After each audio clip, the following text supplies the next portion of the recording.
ஏமா நந்தினி, நடந்ததையே நினைச்சு வருத்தப்பட்டுட்டு இருந்தா அப்பா திரும்பி வந்துடவா போறாரு. தைரியமா இருமா. வாங்க போலாம். சரி.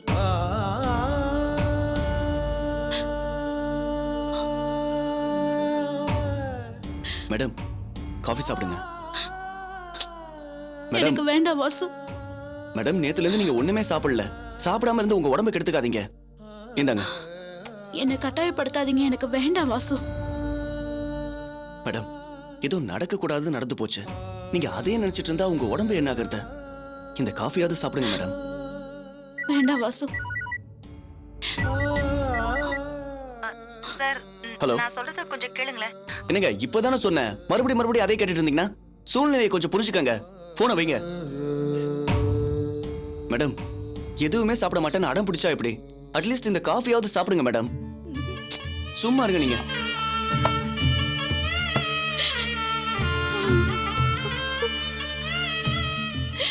நீங்க பேசாம இந்த காஃபியை சாப்பிடுங்க. பிடிங்க, சாப்பிடுங்க மேடம்.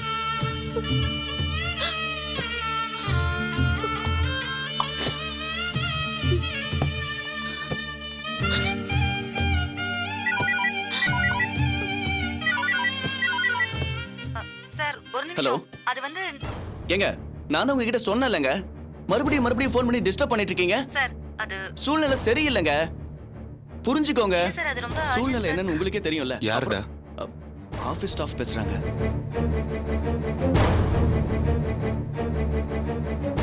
ஹலோ சார், நான் சுகன்யா பேசுறேன். விஜய் கார்ஸோட டீடைல். இத பாருங்க, ஆபீஸ் விஷயமா உங்களுக்கு எந்த சந்தேகமா இருந்தாலும் 2-3 நாள் கழிச்சு கூப்பிடுங்க. எனக்கு எதுவுமே தெரியாது. எல்லாமே நந்தினிக்கு மட்டும் தான் தெரியும். செல்வம்,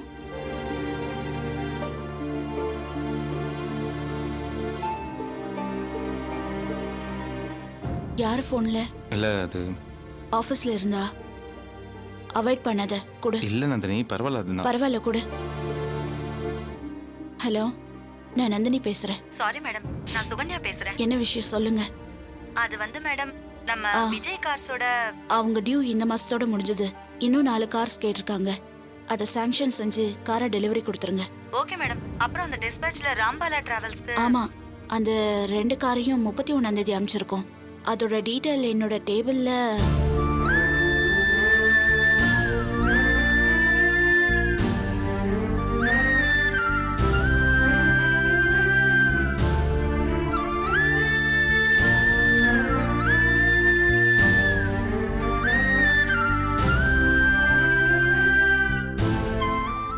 சரி, எதுவும் டவுட் இல்லைல்ல?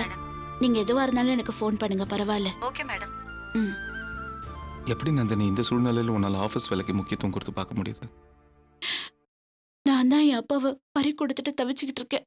என்னால ஆபீஸ் வேலையை நஷ்டமாகணுமா? உன்னோட இந்த நிலைமைக்கு நான் தானே காரணம்.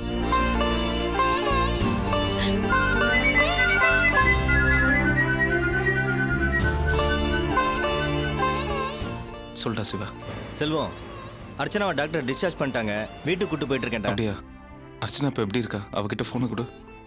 ஒரு நிமிஷம் இருடா. அர்ச்சனா, இந்தாம்மா செல்வம் பேசுறான். வேண்டானே, நான் பேச. என்னம்மா நீ 2 வார்த்தை பேசினா அவனுக்கு ஆறுதலா இருக்கும்ல. அவருக்கு என்ன விட ஆபீஸ் தானே முக்கியமா போச்சு. அப்புறம் நான் எதுக்கு பேசணும்? நான் பேச மாட்டேன். டேய், அர்ச்சனா வந்து என் காதுல விழுந்துச்சுரா. அர்ச்சனா என் மேல கோவமா இருக்கான்னு நினைக்கிறேன். நான் வந்து அவளை சமாதானப்படுத்திக்கிறேன். நான் வீட்டுக்கு வர வரைக்கும் நீ அர்ச்சனா கூடவே இரு. புரிஞ்சுதா? சரிடா. என்னாச்சு செல்வம்? யாரு? அது ஒண்ணும் இல்ல, நம்ம சிவா தான். சிவாவா? என்ன சொன்னாரு? ஏன் உன் முகம் ஒரு மாதிரியா இருக்கு? அதெல்லாம் ஒண்ணும் இல்ல நந்தினி. செல்வம், ஏதோ அர்ச்சனா அது இதுன்னு சொன்னீங்க, என்ன விஷயம்? இல்ல, அண்ணிய ஹாஸ்பிட்டல் அட்மிட் பண்ணிருக்காங்க. என்னாச்சு? அர்ச்சனாக்கு சாப்பிட்டது ஏதோ ஒத்துக்கல போல இருக்கு. அதனால மயக்கம் போட்டு விழுந்துட்டா. இப்ப எப்படி இருக்கு? டிஸ்சார்ஜ் பண்ணி சிவா வீட்டுக்கு தான் கூட்டிட்டு போயிட்டு இருக்கான். இங்க நடந்தது எதுவுமே அர்ச்சனாக்கு தெரியாதா? அர்ச்சனா ஹாஸ்பிட்டல் இருந்ததுனால அவகிட்ட எதுவுமே நான் சொல்ல முடியல. அதான் நான் கூட இல்லை, ஆஃபீஸ் வழியாக வெளியே சுற்றிட்டு இருக்கேன். அவள் என் மேலே கோவமாக இருக்கா. அதான் நீ வீட்டுக்கு கூட்டிட்டு போ, நான் வந்து அவளை சமாதானப்படுத்திக்கிறேன்னு சிவா கிட்ட சொன்னேன். நீ கிளம்பு செல்வம், வீட்டுக்கு போ. இல்லை நந்தினி, உன்னை இந்த சூழ்நிலையில விட்டு நான் போக விரும்பல. இல்ல செல்வம், வாயும் வயிறுமா இருக்கிற பொண்ணு உடம்பு சரியில்லாத நேரத்துல ஹஸ்பண்ட் கூட இல்லைன்னா ரொம்ப கஷ்டப்படுவாங்க. நீ முதல்ல கிளம்பு. இல்லை நந்தினி, நான் இங்கேயே இருக்கிறேன். நான் சொல்றேன்ல, கேளு. கிளம்பு. டேய் அண்ணா. கூடவே இருந்து பார்த்துக்கோ. சரிங்கண்ணா. ஏதாவது வேணுன்னு உடனே ஃபோன். சரிங்கண்ணா.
என்னங்க எப்ப வந்தீங்க? வந்து சத்தமே இல்லாம உட்காந்துருக்கீங்க.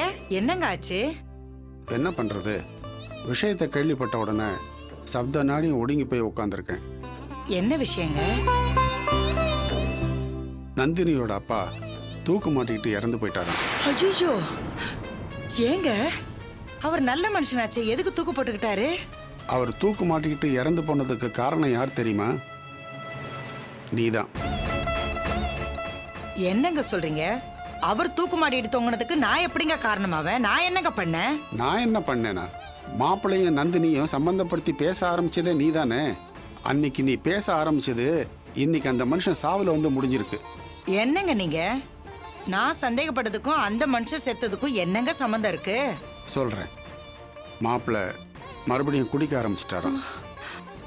மாப்பிள்ள குடிக்கிறாருன்னு தானே அர்ச்சனை விஷத்தை குடிச்சு சாகர நிலைமைக்கு போனா, இப்ப மறுபடியும் மாப்பிள்ள குடிக்கிறாருங்கிறீங்க. இந்த விஷயம் அர்ச்சனாக்கு தெரியுமா? அர்ச்சனாவுக்கு மாப்பிள்ளை குடிக்கிறாருங்கிற விஷயமும் தெரியாது, நந்தினியோட அப்பா இறந்து போயிட்டாருங்கிற விஷயமும் தெரியாது. என்னங்க சொல்றீங்க? மாப்பிள்ளை குடிக்கிறது அர்ச்சனாவுக்கு தெரியக்கூடாதுங்கிறதுக்காக குடிக்கிற அன்னைக்கு நந்தினி வீட்டில் போய் படுத்திருந்துட்டு காலையில எந்திரிச்சு போய் அர்ச்சனா கிட்ட எதையாவது ஒரு பொய்ய சொல்லி சமாளிச்சிருக்காராம். குடியும் பொய்யும் அவர்கிட்ட ஒட்டிக்கிச்சா? இதுக்கு நந்தினி அவங்க அப்பா எப்படிங்க சம்மதிச்சாங்க? நந்தினியோட அப்பா தினமும் ராத்திரி 8 மணிக்கு மாத்திரையை போட்டுக்கிட்டு காலையில தான் எந்திரிப்பாராம். இதை மாப்பிள்ளை சாதகமாக பயன்படுத்திக்கிட்டு அடிக்கடி அவர் வீட்டுக்கு போயிருக்காராம். நந்தினி இதை பல முறை தப்புன்னு எடுத்து சொல்லியிருக்கா. ஆனால் மாப்பிள்ளை அதெல்லாம் கேட்காம அடிக்கடி அவர் வீட்டுக்கு போயிருக்காரு. அக்கம் பக்கத்தில் இருக்கிறவங்கெல்லாம் இதை பார்த்துட்டு ரங்கராஜன் கிட்ட சொல்லியிருக்காங்க. அவரும் ஒரு நாள் இதை நேரில் பார்த்துட்டு 2 பேரையும் தப்பாக புரிஞ்சுக்கிட்டு அவமானம் தாங்க முடியாமல் தூக்கு மாட்டிக்கிட்டு தற்கொலை பண்ணிக்கிட்டாரு. ஐயோ, பாத்தீங்களா? நான் பயந்த மாதிரி தானே நடந்து போச்சு. நீ பயப்படுற மாதிரி எதுவும் நடக்கல சிவகாமி. நான் விசாரிச்சு பார்த்ததுல ரங்கராஜன் சார் தான் கொஞ்சம் அவசரப்பட்டாரு. மாப்பிள்ளையும் நந்தினியும் அவர் மேலே விழுந்து கதறி அழுதுருக்காங்களாம். அர்ச்சனாவுக்கு ஏதோ ஐ ஃபீவருங்கிறதுனால அவளை ஹாஸ்பிட்டலில் அட்மிட் பண்ணியிருக்காங்க. அதனால அவளுக்கு இந்த விஷயம் எதுவுமே தெரியாது. முதல்லயே நந்தினி நான் சொல்றதை கேட்டு நடந்திருந்தானா இவ்வளவு பெரிய இழப்பு ஏற்பட்டிருக்குமாங்க? இதை பாரு, இதான் சாக்குன்னு உன் புராணத்தை நீ ஆரம்பிக்காத. எதையுமே ஒரு தடவைக்கு 2 தடவை யோசிச்சு பேசணும். எடுத்தேன் கவுத்தேன்னு பேசினா இப்படி தான் ஆகும்.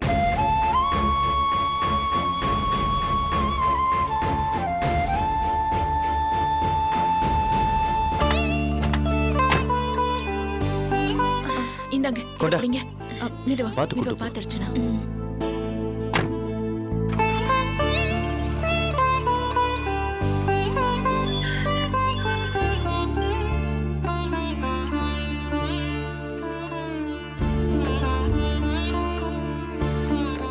கொஞ்சம் இரு அர்ச்சனா, ஆரத்தி எடுத்துட்டு வரேன்.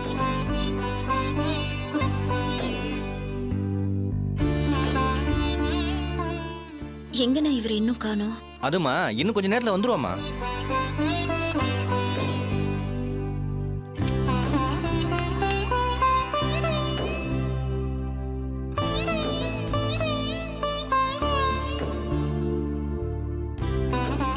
அம்மா உள்ள போங்க. வா அர்ச்சனா.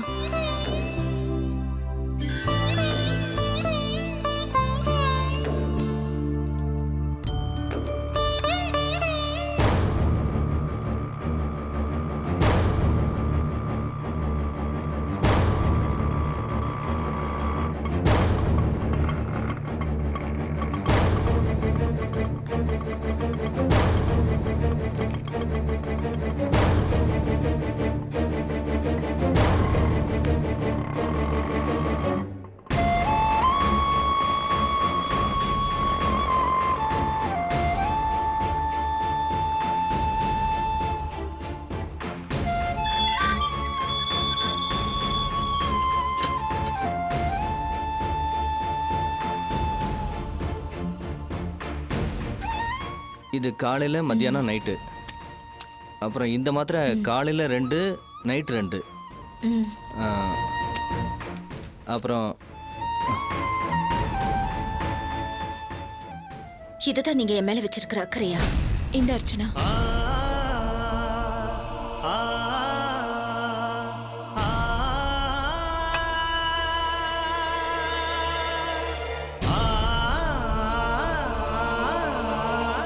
இல்லை அர்ச்சனா, ஒரு முக்கியமான வேலை இருந்துச்சு, அதான். என்ன விட உங்களுக்கு உங்க வேலை தான் முக்கியமா போச்சுல்ல? நான் இங்க மயங்கி விழுந்ததுல இருந்து என்ன ஹாஸ்பிட்டல் கூட்டிட்டு போய் என்ன திரும்ப இங்க கூட்டிட்டு வர வரைக்கும் அண்ணன் தான் என் பக்கத்துல இருந்திருக்காரு. ஹாஸ்பிட்டல்ல நான் கண் முழிச்சு பார்த்தப்ப கூட நீங்க என் பக்கத்துல இல்ல.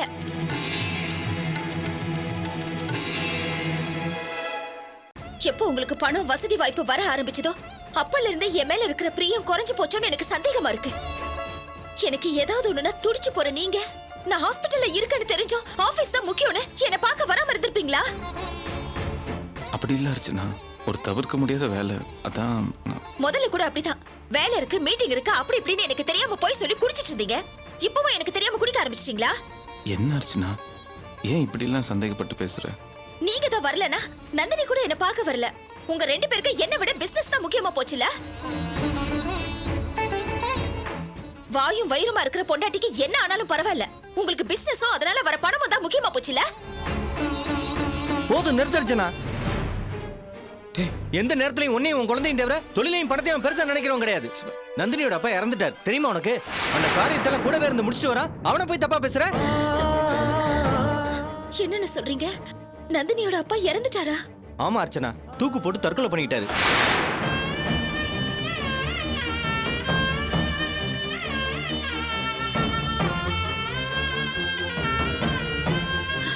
தூக்கு போட்டுக்கிட்டாரா? ஏ, என்னாச்சு?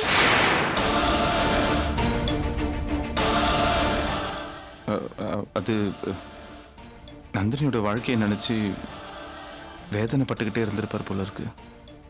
அதான் உள்ளுக்குள்ளேயே புழுங்கி என்ன யோசிச்சாருன்னு தெரியல, திடீர்னு இப்படி தற்கொலை பண்ணிக்கிட்டார். ஷோ, இதெல்லாம் தெரியாம நான் ஏதேதோ பேசிட்டேனே.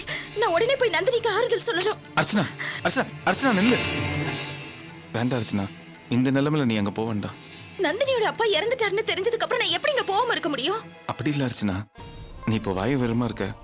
இந்த மாதிரி இடத்துக்கு நீ இப்போ போனா அது நம்ம பாப்பாவுக்கு அவ்வளோ நல்லதா இருக்காது.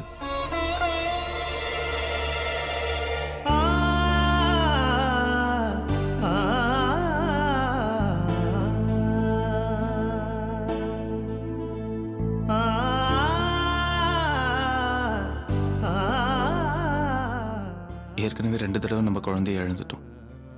மறுபடியும் எந்த பிரச்சனையும் வந்துடக்கூடாது அர்ச்சனா.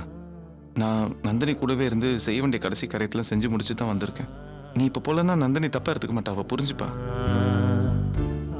ஏங்க, நான் போன்லயாவது நந்தினி கிட்ட பேசுறேனே. அது ஃபோன் நீ இப்போ பண்ணினா நந்தினி பேசுகிற நிலைமையில் இருப்பாளா இல்லையான்னு தெரியாது. ஒரு 2-3 நாள் போட்டும், அதுக்கப்புறம் நீ ஃபோன் பண்ணி பேசிக்கோ.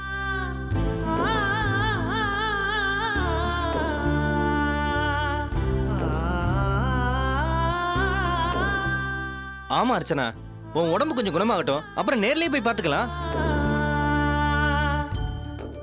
ஆமா அர்ச்சனா, இவங்க சொல்றதும் சரிதான். நீ போய் ரெஸ்ட் எடுத்துக்கோ. சரி அர்ச்சனா, நான் போய் குளிச்சுட்டு வந்துடுறேன். சரி, நான் போய் சமையல் ரெடி பண்றேன், நீ போய் ரெஸ்ட் எடு. ம்?